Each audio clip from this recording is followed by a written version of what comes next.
So today what we're going to be looking at is, well, the title is when asteroids collide. So what happens when small bodies, these small bodies that we've been building up in our model of the solar system, what happens in a collision between these two bodies? Now we've spoken a lot about the formation of these types of bodies and how they will be impacting a lot during the early solar system. So it's crucial that we really understand what happens during collisions between these types of bodies.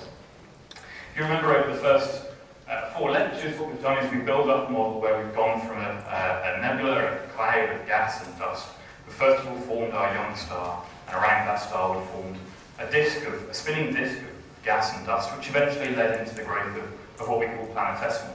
Now I'll be using the word planetesimal or asteroids kind of interchangeably through the lecture today, as the asteroids are just kind of the leftover population of the planetesimals that were around in the very early solar system.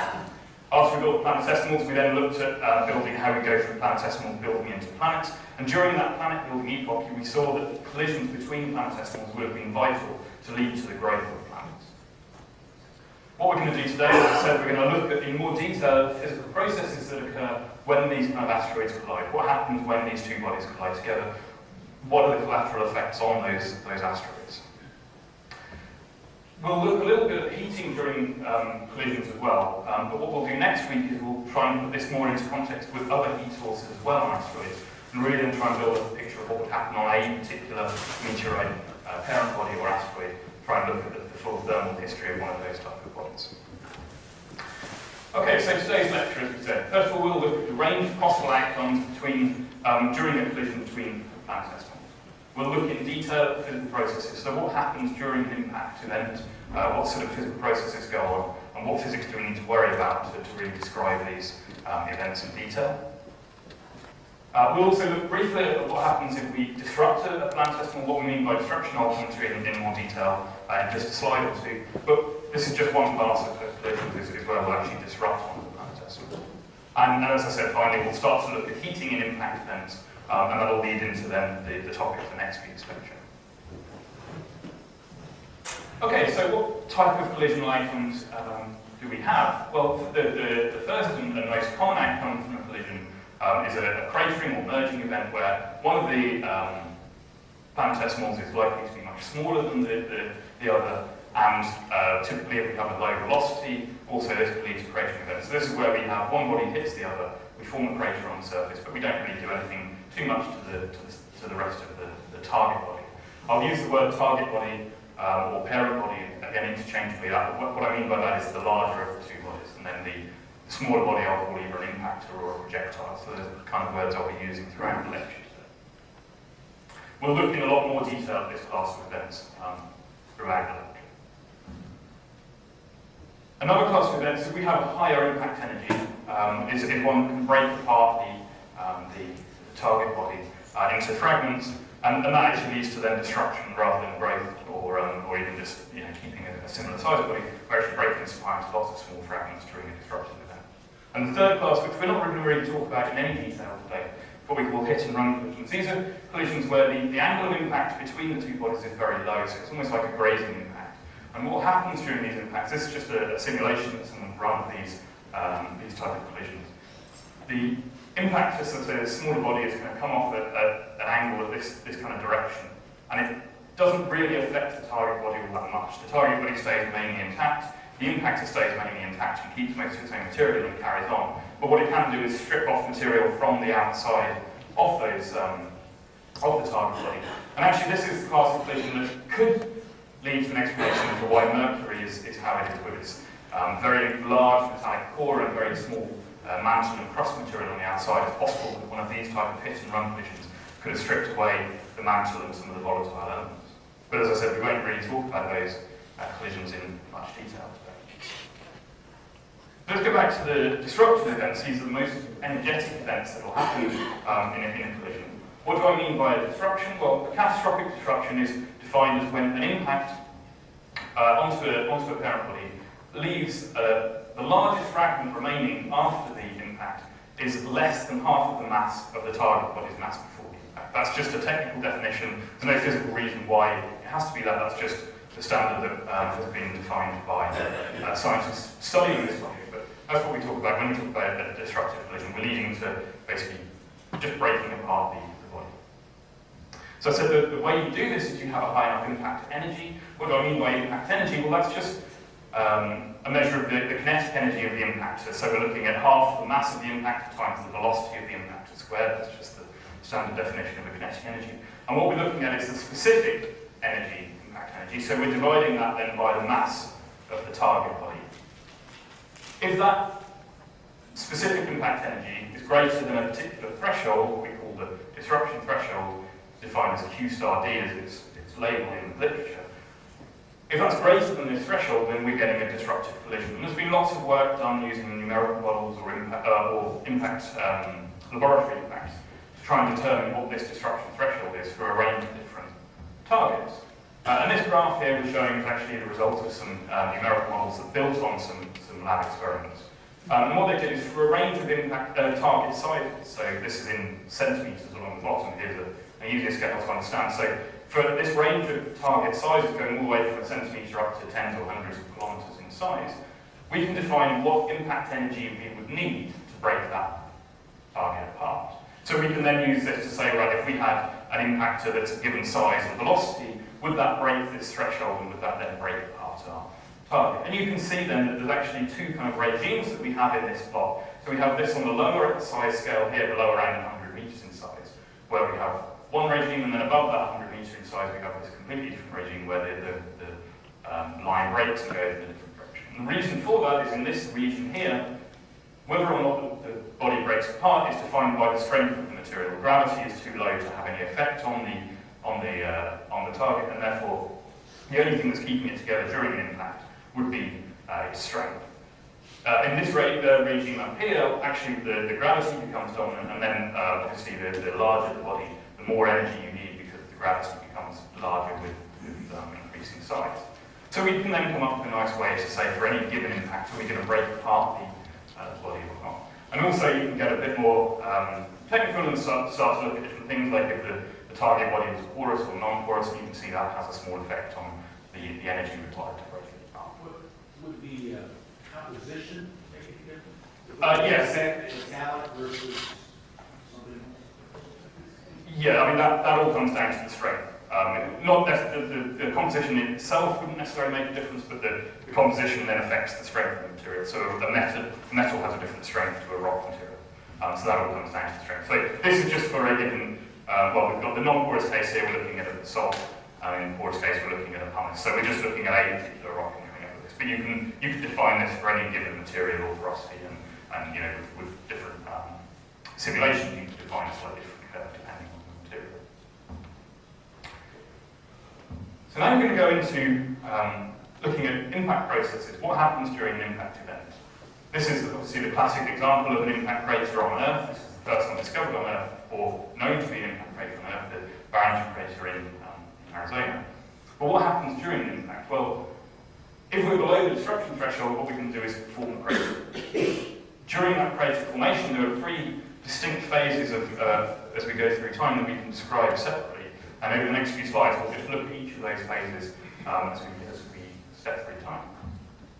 So the first phase is what we call contact and compression. So it's fairly straightforward. The name kind of says it. The first thing that happens is to get contact between the impactor and the target material, and they start to compress. So as the impactor, in this figure here, the impactor is travelling down into the target material, and as that impactor first touches the target, it starts to compress on the contact point between the two bodies, and that sends a pressure wave into the two bodies, what we call a shock wave. It's a quick jump up into a much higher pressure. And you can see these contours then showing where the pressure is higher. So as the impactor starts to penetrate into the surface, it's slowing down. It's speeding up the material in the target material as it penetrates into that surface. And that leads to, what, as I said, it leads to the formation of these shock waves that get sent into the target material. So if you note, as we step through these four different frames, we're actually changing the size scale here, so we're zooming out as we go. But you'll see that then this pressure wave is travelling in a kind of hemispherical fashion into the target and expanding as it goes through.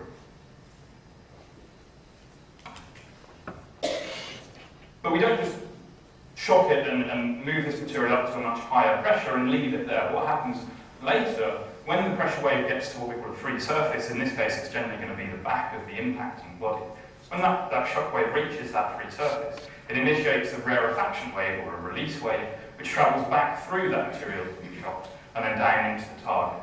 And that then releases that material from its high pressure state back down to an ambient pressure, similar to what it was before the shock event. So the next stage, once we started this shock wave moving, is what we call the excavation phase. And what happens is, because our shock wave is travelling into our target, it's weakening the material as it goes through. It's breaking up the bonds between molecules. It's shocking it above its kind of elastic limit, if you like, and to the point that it's going to start moving as a liquid.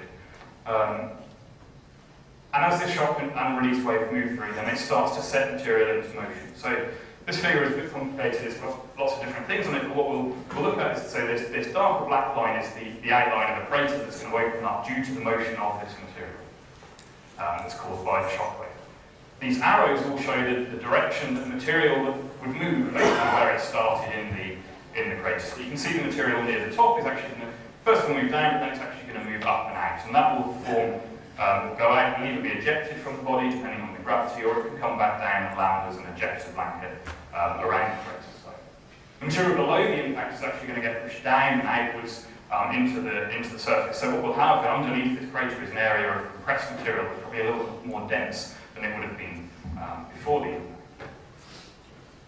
And the final thing on this figure you can see is these semicircles travelling away from the impact site. This is our pressure isobars, so the highest pressure is right near the centre, near the impact site, and as that pressure wave moves away and decays, then we get lower and lower pressures away from the impact site. The excavation phase ends at the point that the crater stops growing. So as this crater is growing, all the material is moving away from the impact point, but it's not just going to keep growing forever. Something has to stop it growing. And that can be either the strength of the material or the gravity of the target body. Again, these two forces, the strength and the gravity, are what controlling our event.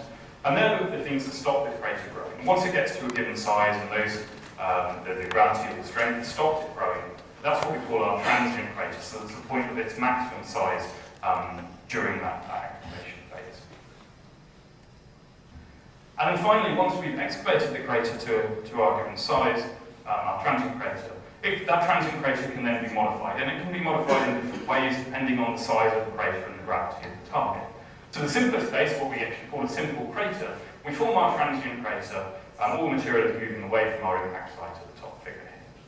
Once we've formed our transient crater, all that's going to happen is gravity is going to make some of the looser material near the edges slump down into the crater floor and actually forms what we call a breccia lens, so it's kind of all broken up material that's then kind of slumped into the bottom of the crater. And if you go into some simple craters, even if you go to the one in Arizona, you'll find this lens at the bottom of the crater of all these kind of broken, as I said, what we call an impact breccia. For larger craters, what we call complex craters, the physics is a bit different. We're that much larger, and the material, as I said, is all flowing like a liquid.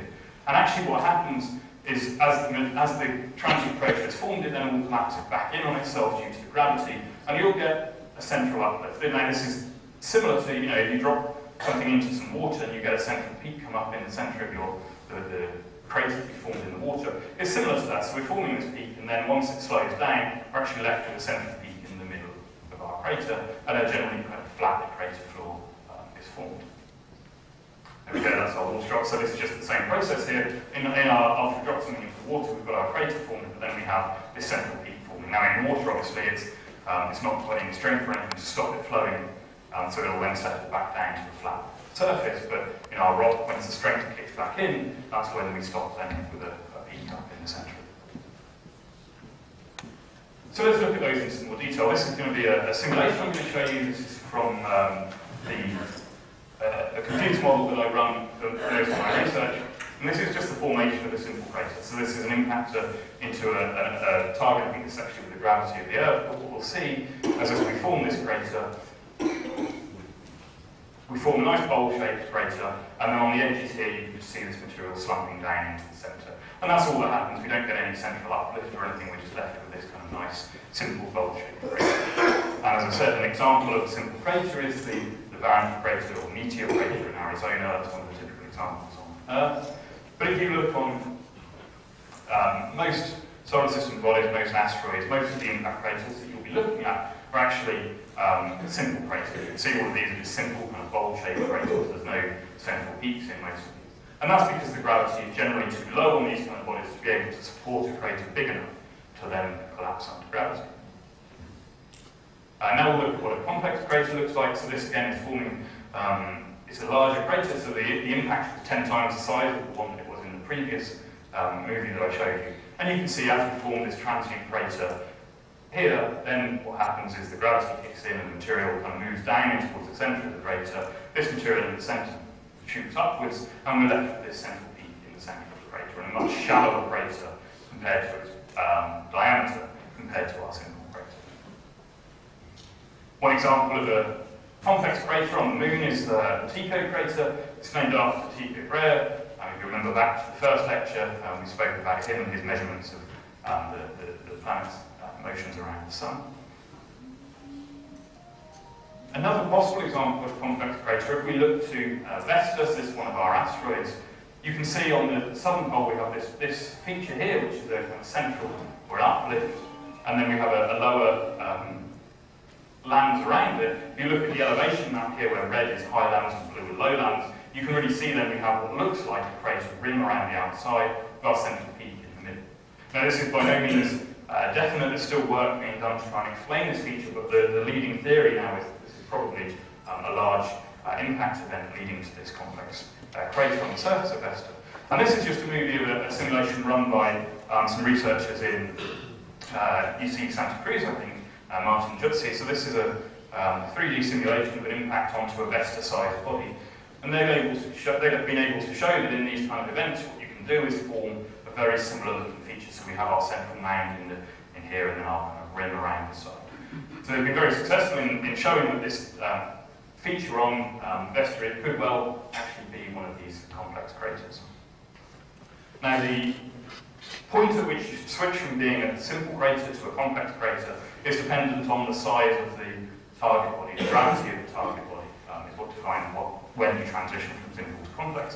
And actually, it's the larger the body, the smaller the crater has to be become complex. So on Earth, a complex crater is formed at around 2 to 4 kilometers in size, will form you a complex crater. On the Moon, with its lower gravity, that actually goes down. It goes to about 15 or 20 kilometers in size to form a complex crater.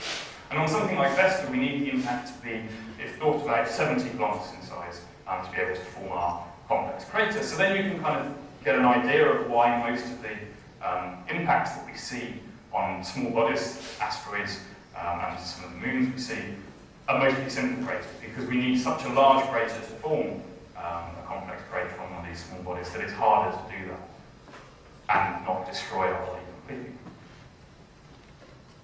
Okay, in the second part of the lecture, I mentioned it earlier, we talked about some shock waves that get formed during the impact. What I want to do now is just talk through some of the physics that go on during an impact event, some of the shockwave physics, and try and explain why, well, first of all, why we're interested in shockwave physics and what actually happens during that impact. Now, this is just a figure of it. You can see another crater forming here, and below that crater, what we've got is this shockwave. So this is similar to that figure I showed you earlier when we had the contact and compression stage. You could see the pressure wave moving into the material. In this plot, what we're looking at is a plot of pressure where blue is low pressure material and red is high pressure. And you can see then this material, this shockwave travelling in kind of a hemispherical fashion into our target surface. Well, what is a shockwave? Well, a shockwave is a near instantaneous jump in pressure and density in the material as the shockwave moves through. And then the material will stay at this high shock pressure until it's released from that state. So I said we have what will form is a rarefaction or a release wave that comes back through the material, actually travels faster than the shockwave, catches up to the shockwave and releases all that material back down to its ambient pressure. But it doesn't release it back down to its ambient temperature and density. Those things actually change during the event. So the shockwave increases the entropy of the material. So we're increasing the entropy, but during the release stage, our entropy is conserved. So we don't lose any entropy, if you like, during release. We've actually moved this material to a higher entropy state. And what I want to do is then explain how that entropy goes into increasing the temperature of the material during our shock event. Okay, so this figure is designed to try and show why during a shock event we increase the temperature of the material.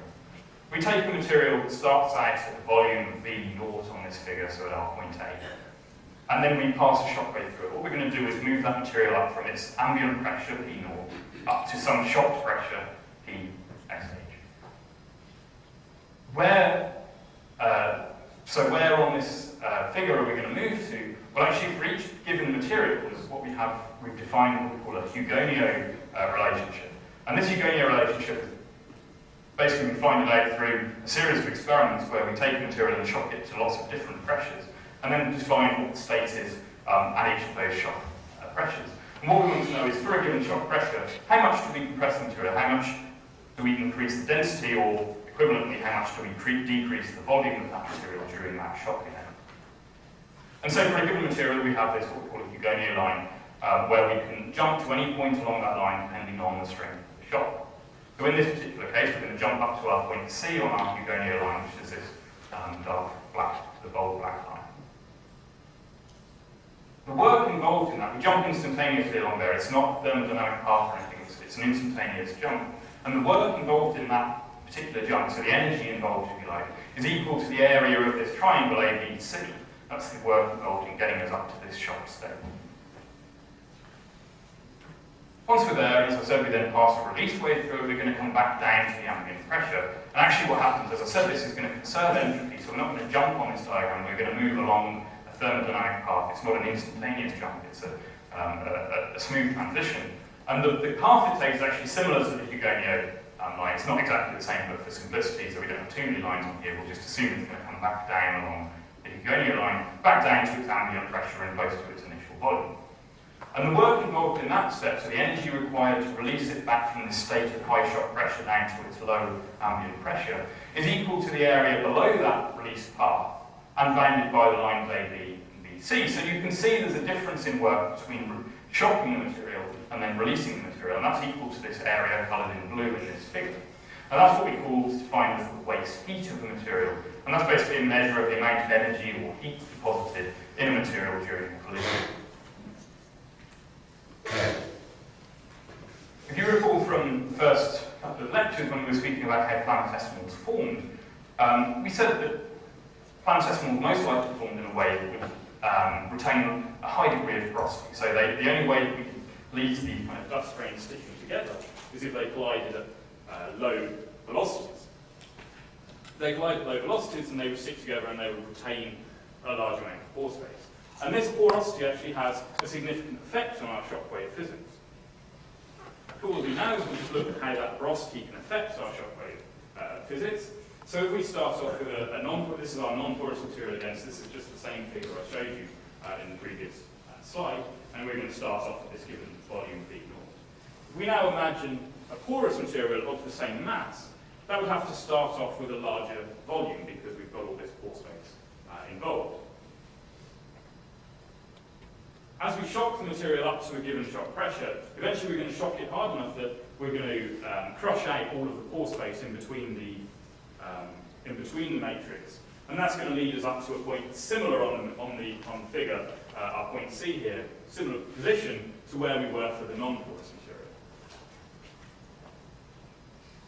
The work involved then in shocking our porous material to this point C on the figure is equal to the area A prime BC, triangle A prime BC, which is obviously larger than the area of the triangle ABC for our non-porous material. And why is it that it's that much larger? Well, we need a lot of work to go in and actually crush out those pore spaces. We've got this kind of matrix built up with lots of pores contained within it. And as we pass this shockwave through, we have to first of all crush out that pore space, and then we can start to compress the matrix material. However, when we release our material from its state of high shock pressure back down to its ambient pressure, there's no memory of those pores that were in the material before the shock event. So we come back down a similar path, back to a similar volume that we would have done if it had no porosity to start. Is the slope of the radial line of the pores related to its inner volume?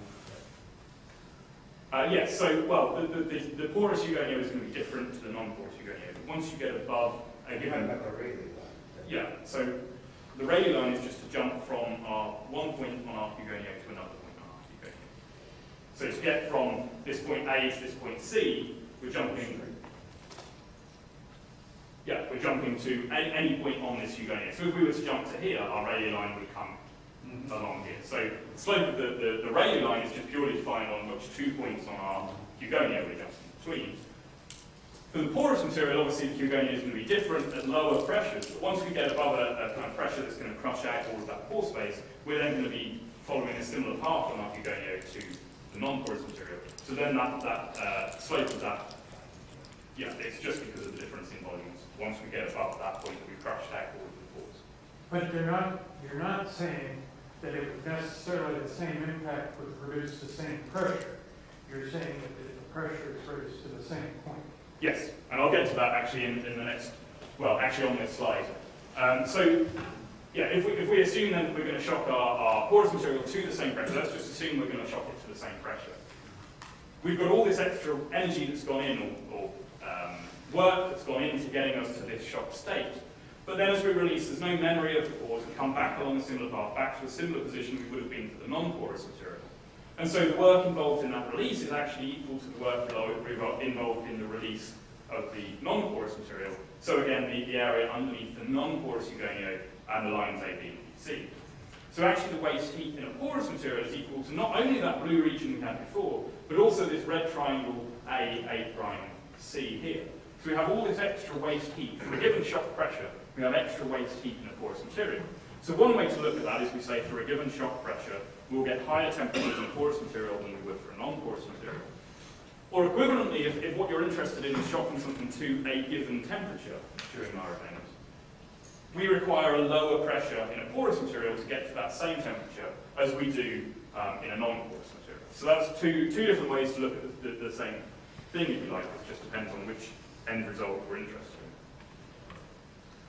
in. And actually what we can do is we can do a calculation for a range of different porosities of material. We could say, well, what pressure would we need to shock our material in an impact event to the point that it's going to start melting? And for a non-porous material, this is for a material called dunite, which is basically a rock made of olivine, which is a good analogue for what we think planetesimals would have been made of in the early solar system, in the inner solar system. It doesn't matter the energy of the intercept. You have a porous material. It's involved with the energy required to crush out the pores, not necessarily the energy on the surface of the grain. So yeah, for a non-porous material, you can see to crush out, to start melting our rock dunite, we would need around 100 gigapascals of pressure. For a porous material, if we go to even 10 or 20% porosity, you can see that pressure is decreased down to 30 or 40 gigapascals, and for 50% porosity, we're down to around 7 or 8 gigapascals. So you can quickly see then, if we increase the porosity of our material before we shock it, this is going to have a big effect on the amount of heat that we deposit into that material during the shock event. But that's not the only effect of porosity on shock waves. Because of all this extra work that we're putting in to crush out all these pores as the shock wave travels through the material, we're actually then going to be using up the energy of the shock, if you like. We're going to use it up much more quickly, and the shock wave will be attenuated much sooner in the porous material than in the non-porous material. So this is just a simulation, or two simulations I've put them side by side. So on the left-hand side, what you're looking at is a non-porous material. On the right-hand side, you're looking at a porous material. We're going to look, this is then a plot of the pressure, so you're going to see a pressure wave traveling into these materials, and you'll see the difference between what happens if the material is porous, or what if it was non-porous. And you can see in the non-porous case, we have this very strong shock wave traveling quickly into the material, and will affect a large volume of material as we go through. In the porous case, we're attenuating that wave. All that work is used up crushing out those pores. So this area near the crater will be getting all this extra waste heat. But if you look away from the cratering site, you've got this large volume that doesn't really see any effect of that shock wave at all. Is the military interested in that? Actually, these codes that have been developed to look at impact cratering events there is interest between us and the military. They're very similar to physics that we use between these codes, and some of them share on history if you go back far enough. Source of money. So yeah, we have these two different effects. We can see that in a porous case, we're going to get more heat deposited, but it's only going to be in a much localized range of things, compared to this region that's affected by the shockwave in the non-porous case. And the question was, in a collision between planetesimals, which of these is the dominant effect? Is it the fact that we're only going to affect a small volume in our porous case, or is it the fact that this is going to be the most strongly heated because of all that extra heat? And what we wanted to do then was say, well, in a given collision between planetesimals, which of these two effects is the dominant one? And so when I started my research a few years ago, 4 or 5 years ago, we started looking at this. We wanted to know which was the dominant effect. So we ran just a simple calculation. And in this case, again, we have our non-porous material on the left and our porous material on the right. And in this case, what I've done is I've mapped all the material back after the impact event is finished. I've mapped that material back to its original position. And then I've coloured the material by the temperature that it reached during that impact event. You can see in the non-porous case, we have a region about the same size as the impactor that's been heated up to maybe around 700 Kelvin, but nothing much more than that. In the porous case, even though the pressures were much lower and the volume that was affected was much smaller, we actually increased the amount of heating because of all this extra waste heat in the porous material. So it turns out that porosity increases the amount of heating during the planetesimal collision rather than decreasing it because of this attenuation. And this was an important effect, and this led to most of the research that I've been doing over the last few years, showing that in porous collisions between porous planetesimals, porosity is really a dominant effect, and we need to study this in a lot more detail. So I thought what we'd do is just finish up the lecture. I would show you some of the results from my research as we've been going through, running lots of these different simulations and trying to quantify different parameters, trying to see which are the most important parameters you're interested in heating during these collisions. So first of all, what I'll run is, this is again another, well, 2 movies of collisions between planetesimals. In the first case on the left, this is a collision at 5 kilometers a second between 2 porous bodies, and they're of equal size and mass. So this is the simplest case you can imagine. What if you have 2 things strike that are the same size? What happens in that collision? And on the right-hand side, what we'll look at is a collision between 2 bodies where the impactor has a quarter of the mass of the target, and see how that changes what happens during our collision event. In each of the figures you'll see on the left-hand side, at the moment it's coloured in blue. This is going to be at lots of our pressure, so similar to that figure I showed you earlier, where you'll see the pressure wave travelling through the material. The pressure will come up as a red colour as it's travelling into the material. And on the right-hand side, at the moment we haven't coloured it, we've just coloured it by the material. But what you'll see is all the particles that get shock heated to the point that they're going to start melting will be coloured in red in this simulation. So as I run this through, on the left-hand side, what you can see is the shock wave travelling into both bodies at the same time. The release wave in this case is actually initiated at this point here and travels back into the material. You can see it quickly gets released from that point of high pressure, back down to the ambient pressure. And you can see we have this large volume of material in the centre of this resulting mass that's all been shocked and is starting to melt. And it's just a small area at the top and bottom that's not been shock heated to the point of melting. In the case where we... Can you hold that image when you stop gone all the way?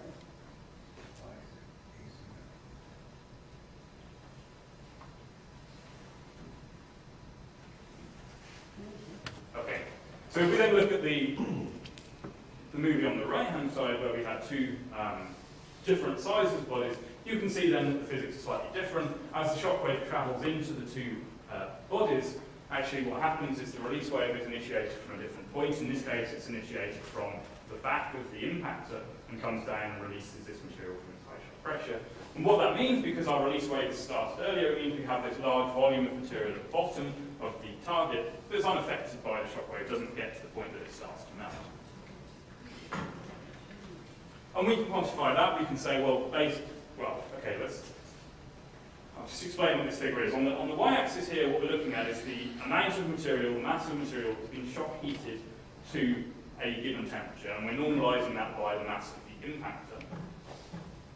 And the different temperatures we have in blue, 400 Kelvin, green, 700. The yellow is 1,000 Kelvin, and the red is the point that it starts melting. And they're 5 kilometers a second impact. And this line here with the open squares, that's for a faster impact, so 10 kilometers a second.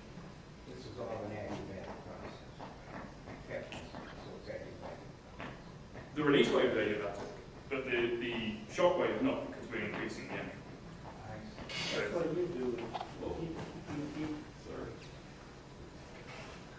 So then on the x-axis, what we have is the impactor to target mass ratio. So on the right-hand side, we have the two equal-sized bodies. So that was the movie that I showed you on the left-hand side of that previous slide. And as we go towards the left, we're getting smaller and smaller impactors compared to the size of our target.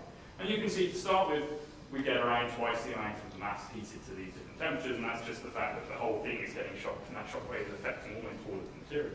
But once we get around a tenth of the mass of the material in the impactor, we get to the point where this actually becomes then just a constant multiple of the impactor mass, and that's just because then we're becoming more and more like a case where we're just impacting into a flat target, and then we can just scale by the impactor. It doesn't matter what the rest of the target is doing. We can also look at what effects this has on the parent body as a whole. What happens if, like for the whole impact event, if we have a small impactor, we can run this through and just see. You see that we form a crater on the surface, we get a heated region. So on this particular figure, what we're looking at on the left-hand side is a plot of the density or the porosity. So we've got a low-density region here. The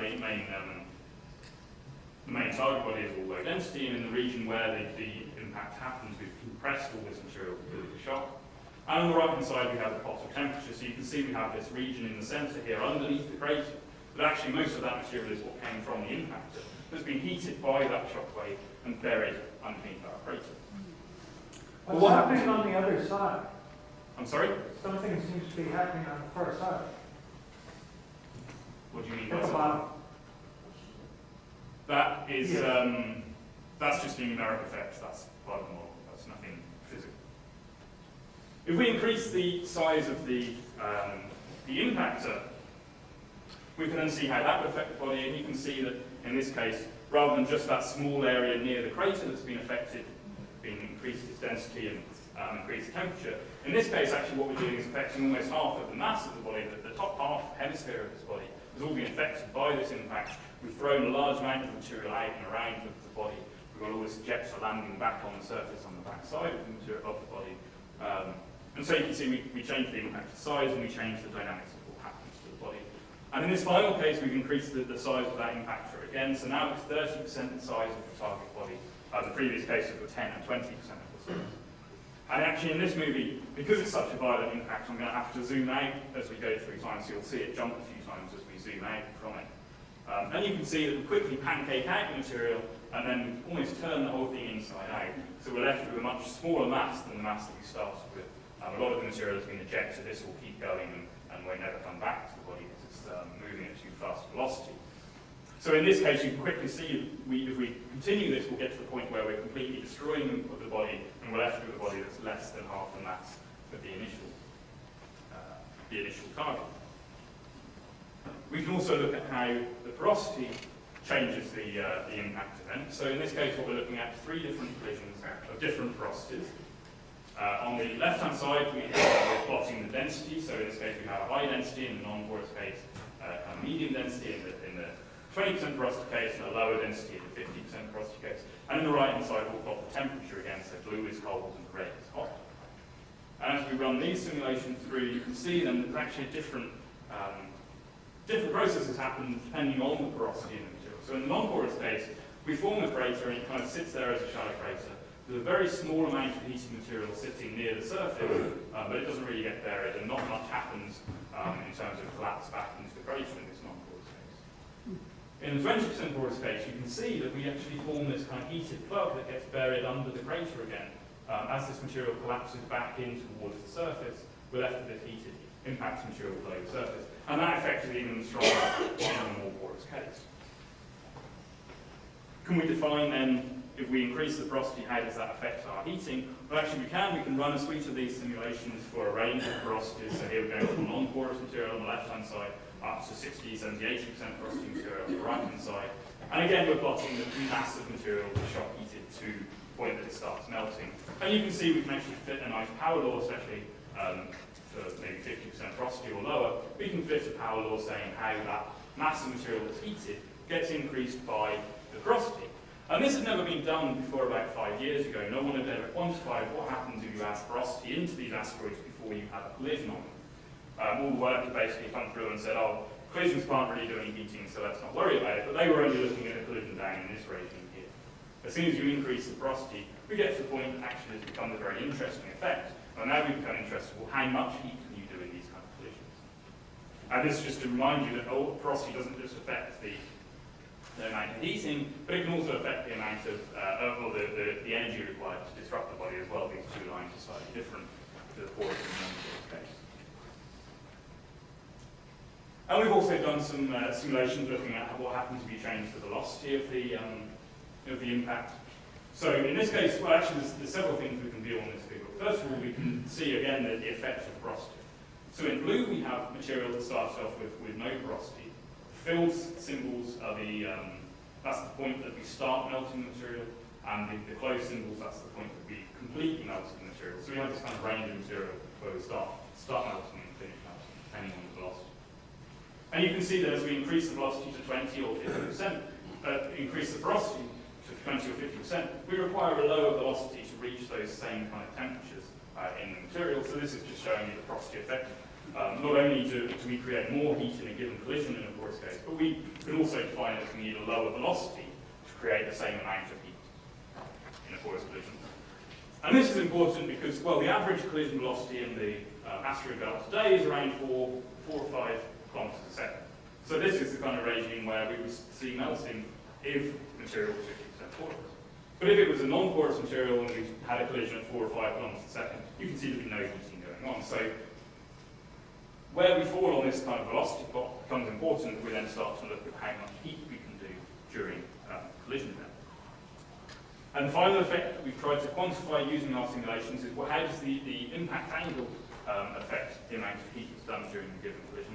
This is the simulation I've showed you before, where we have 6 different impact angles. So we have a vertical impact at the top left, getting to more and more oblique angles down to around 15 degrees on the bottom right. So this impact is actually similar to one of these impacts where we call them a hit and run collision, where the impact doesn't really do anything, it just flies off the screen and goes on and does its own thing and doesn't really affect the target all that much. This is actually the most common impact angle, is 45 degrees. Just the law of chance, that 45 degrees is the most common impact angle. So this is really the case that we should be studying most. The reason we haven't is because these are a lot more computationally expensive to run a full 3D simulation compared to the 2D simulations I showed you before. But we can now run these simulations. We can look at what happened. Oh, that didn't run. Never mind. What would have happened on this simulation if it had run? You would have seen the different differences in where the material was, the heated material was placed, and in the vertical impact, obviously, we form a bowl shape underneath the crater. And in the more oblique case, it's just a smaller region. Actually, I can show you this in this figure. Now, what we're looking at here is we have 3 different target curvatures. So at the top figures, we have a flat target plane. Middle figures, we have a curvature where we have the target body is 1/10 of the 10 times the radius of the impactor, and in the 20 times the radius of the impactor. And in the bottom case, it's 10 times the radius of the impactor. And you can see then for the 90-degree impacts, that doesn't really change the amount of material that's heated to these given temperatures. If we increase the impact or decrease the impact angle to 60 degrees, again, we don't really change the amount of material that's heated. There's a small amount of material here, perhaps, that's missing that would have been heated in this case. And then at 30 degrees, you can see the amount of material that's heated is actually very strongly affected by the curvature of our target body. And we can quantify that. So here we have the impact angle, we have our vertical impacts on the right-hand side, coming down to more oblique impacts as we move towards the left. And you can see then the mass of material decreases, and we can fit some lines to these curves to quantify what happens. I'm sorry, what's the vertical axis again? This is the amount of material heated to our given temperature. So in this case, the amount of material heated by only 50 Kelvin, normalized by the amount of material heated in the vertical impact case. So that's why in the vertical case we're at 1, and as we come down, we're getting, so you can see at 30 degrees, we're getting around half the amount of material heated to that temperature than we would have done at 90 degrees. So, just in summary then, what we've shown we can do is we can quantify the collateral effects of most collision scenarios, depending on all these different parameters, the velocity, the size of the bodies, the porosity of the bodies, We can quantify what would happen in terms of whether or not we're going to disrupt the body, what sort of size of crater we're going to form, and we can look at how much heating we do. So the collisions can have a significant effect on the target body. This can range from a catastrophic disruption to a cratering event, or just one of the grazing events where we just strip off some of the material on the surface. Now, if we assume that planetesimals are porous, as we've been doing in our model, as we've been building it up in the solar system, we can say that, well, collisions could provide a significant source of heat to these kind of bodies, small bodies that's forming in the solar system. And what we want to know is how much heat does this provide compared to other heat sources such as radioactive decay. And what we'll do in next week's lecture, we'll focus on answering this question. I'll show you the results of the research I've been doing in the last year or two since I've been in Chicago, where we've been trying to really focus on if you have impacts, how much heat can you provide? If you have radioactive decay, how much heat can you provide? And if you combine those two, what can you do? And then we'll look and see which one is the most important. The reason this is an important question is people look at meteorite parent bodies and try and characterize their thermal histories and therefore the conditions in the early solar system based on how much heat they think they received, based on if you look at the meteorites, you can look at how much heat they received, and they try and build these thermal models. So if you're ignoring an important heat source, that will obviously affect your models and affect what your conditions in the early solar system were. So that's why we're interested in this question, and as I said, that's what we'll look at next week. And with that, I'll stop and just invite any questions.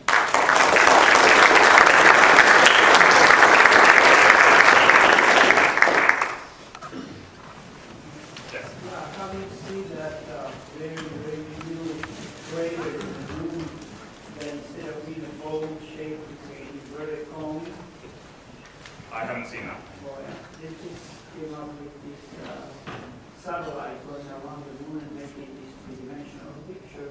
And they are surprised to find this perfect cone instead of the bowl shape. Okay. Well, it sounds like that's probably the result of one of these complex cratering events, but I haven't seen it, so I can't comment. Yeah, they say they are surprised, so you could be involved for us. Yeah, the question is, can we make porosity inhomogeneous? And we can actually. We'll probably look at some models next week. I've done this where we have a solid, maybe an iron core, and then of course crust on the outside. Well, it does if you're looking at large collisions. We're looking at things on asteroids, there's no such thing as plate tectonics. But if you're looking at Earth-side things, yeah, no, we can do that. Oh, it's been done. None of these are rotating. I'm sorry? None of these are rotating. No. We're just looking at stationary bodies. And actually, there's questions on how much an effect a rotating body would have. It would affect the amount of material that's thrown on. I noticed you didn't mention the dynamics of the shock cones that form on a sphere. Will you be covering that on a lecture on the It's possible we'll get to that. It depends on how much time we have in that lecture.